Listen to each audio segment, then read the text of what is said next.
so that the direction of the picture is in the script. Everything is in the script. So where are you in the, have you drawn it out? Is it animated? Is it? I'm in the storyboarding process. So I'm taking my script and doing the storyboards and seeing how it looks. I'm trying to find someone who can do character design because that's just not one of my strengths. So what do you do like the background? Like what do you, does somebody else, like, do you work with someone to animate? How does that work? That's really the goal. Right now it's just me doing the storyboards and trying to figure out what I want to do for the shots and like all these different things. But I'm really going to have to, find someone who can kind of take my ideas that I have in my head and kind of put them down through the characters, the backgrounds, the type of animation I'm looking for. Like I kind of want like a 2D, 3D kind of idea there. I don't know if anyone's seen Mitchell's versus the Machines, but that's kind of the idea that I'm going for in that sort of animation type. And those just aren't my strengths, character design and certain types of animation. So once I do the storyboarding, I want to try to like find people who have, those strengths and maybe they'll help finish creating my short film with me.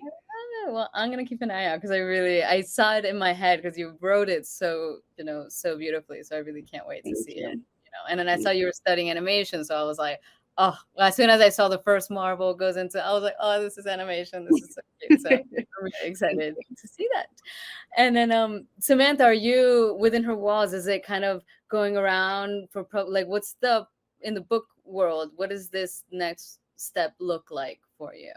My agent's putting the book around at the moment. It's with a few publishers, so fingers crossed. And they all now know that it's won this award, so that won't hurt as well. Yeah. So very exciting. And also, I've got other books that I'm negotiating on at the moment as well. So, there's always something going on. Nothing happens, and it's like bosses that all come at once. 100%. Or you have to like take a trip, and they'll be like, they want you to do a book tour, and it's like it's just the law of the universe. Exactly.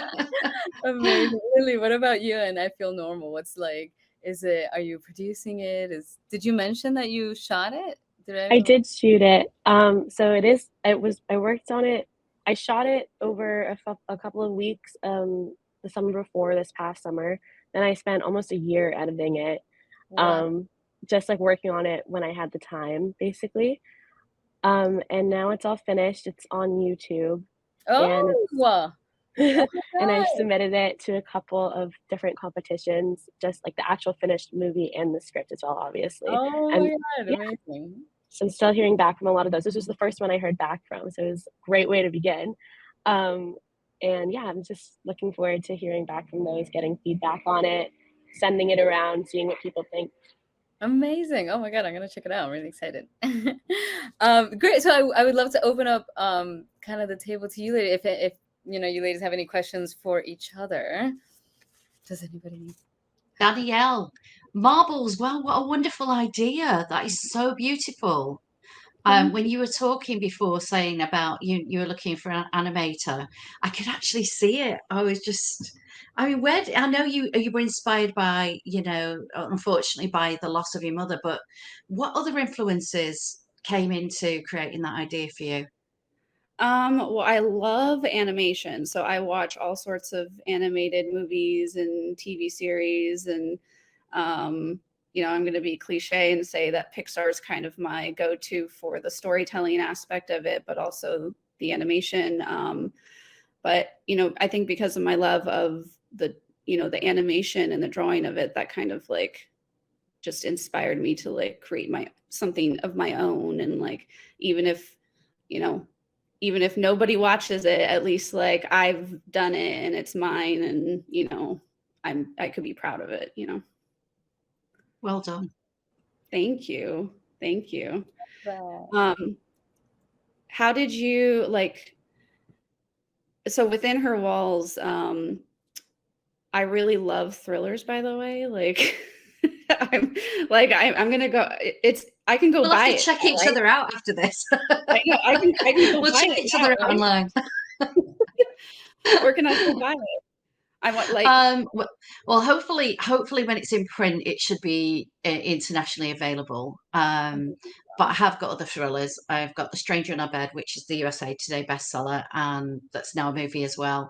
And I've got a series that's a spy espionage called The House of Killers, which has also just been optioned for a TV series. So hopefully there'll be some more from that later on. I've already written the pilot for that. So, but yeah, I just love, it's my life. Right, it's a crazy world. I feel like you'll do more of like the screenwriting for like the actual TV series and pilots. Like, are there projects where you're just starting to do that versus like starting a book first and then Well, I find script writing a little bit easier than writing a novel in a way, because it's, to me, it's the images are there, but I only have to write them bare bones. I don't have to quite build the world in exactly the same way. Novel obviously is a lot more words involved in it, but they're both a very different discipline though. Mhm. And but I really do enjoy doing either of them. I really like doing scripts, and I hope to do a lot more. Hope to do a lot more of that, because I really did enjoy doing it. Um, what about you, Lily? I mean, you've done this, I Feel Normal now, and I actually have to say the concept of that, I just loved it. I was thinking a bit like Woody Allen back in his day, but now in a modern way. That sitting down having conversations. That was that what it was like, Chloe? Because that's what I was hearing. When you described it. Yeah, I felt like the title was so appropriate too, because it was Yeah. just like, I feel normal. I'm like, yeah, that's exactly, this is like just a normal person, and it's so beautiful to experience. And Lily, do you want to continue? Do you want to have a career in screenwriting? Is that your main goal? Yeah, I think that is my main goal. I think ultimately the idea that I could make a living because I'm getting paid to do this thing that I'm so passionate about is just, I think, the ultimate dream. So if that's, I mean, screenwriting definitely, but I'm also still interested in like novel writing. I love that you do both. That's amazing. Um, and yeah, that is definitely what I'm working towards. And I know it's probably a very long path and I'm still at the very beginning. So I was fascinated with the fact that you did the filmmaking as well, that you actually made it and edited it. So I take it you shot it yourself, did you, with a camera? How did yeah, you know to do that? How did you um, know? so I I'm studied, fascinated by that side of it. I don't know how you do yeah, it.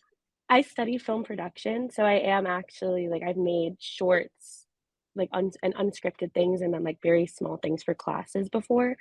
And I also have like worked on a couple of like student film sets or like low budget film sets before. So I kind of have a sense of what to do because I am sort of interested in directing, sort of not as much as writing, but um, with this one specifically, I did want to direct it because it felt so personal.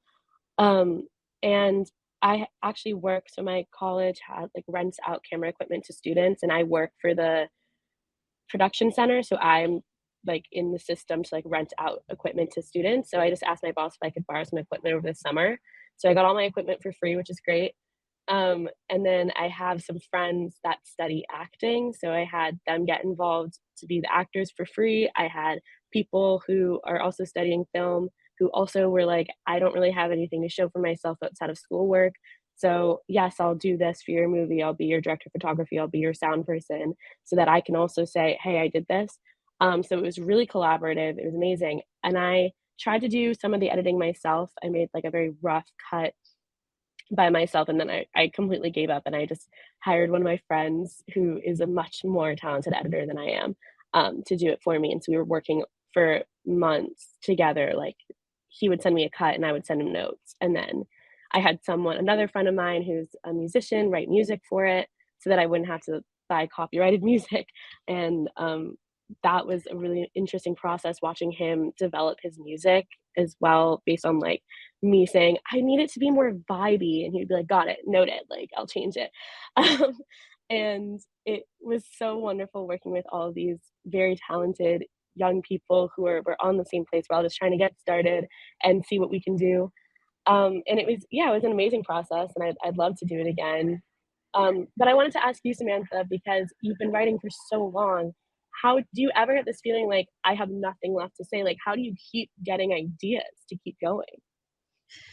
I mean, that is a challenging one because I think life is very inspiring. I was aware of you saying that earlier about people watching and listening to conversations, and I do have a lot of dreams as well that sort of sometimes lend themselves to stories or novels. But what I have done recently, and it's not a process I usually do, but I've done over about 20 synopses for possible future stories of thrillers and horror, because I'm being asked for both of those at the moment, which are being considered by publishers. And I'm at the stage in my career now where I'd really like to give them a synopsis and say, which do you want? And I'll write back, because otherwise you write a whole novel and you send it out and it might not sell. So there's months and months of work in that process. So I'm trying to now navigate not doing that before I write a novel. But I mean, some ideas come to you and they just itch in the back of your brain, and you can't let that. You've got to get them out. It's a strange. Do you guys get that? It's this itch. Oh, yeah. And I'm never short of ideas when it comes to horror. And thrillers, I think, are more challenging for me because you can't use a supernatural, get out of jail card to make something explained. So, so I think that's why I really like doing the thrillers, because they involve a lot of people watching and exploring the psychological, elements of minds and things like that. So I do a lot. Research wise, I watch a lot of TV. I watch a lot of crime thriller things, real life crime things. I like a lot of horror, have watched a lot of horror, and all of that's inspiring as well, if that makes any sense, and gives me sort of like ideas that I take and go, oh, I'm going to do that something else, but that's going to be different. I'm going to do that instead, if that makes sense. Yeah, the itch in the back of the head kind of reminded me of that. I think it was Michelangelo that quoted that he saw the angel in the marble and he just chipped away until it set him free.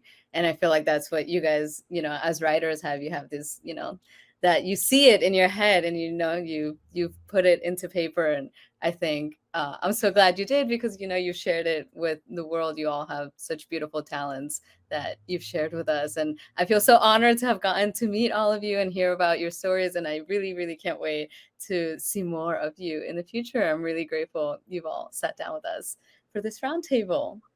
Thank you so much, ladies. Thanks for having us. Thank you, Chloe. That was great. Really good. Thank you. So that the direction of the picture is in the script. Everything is in the script.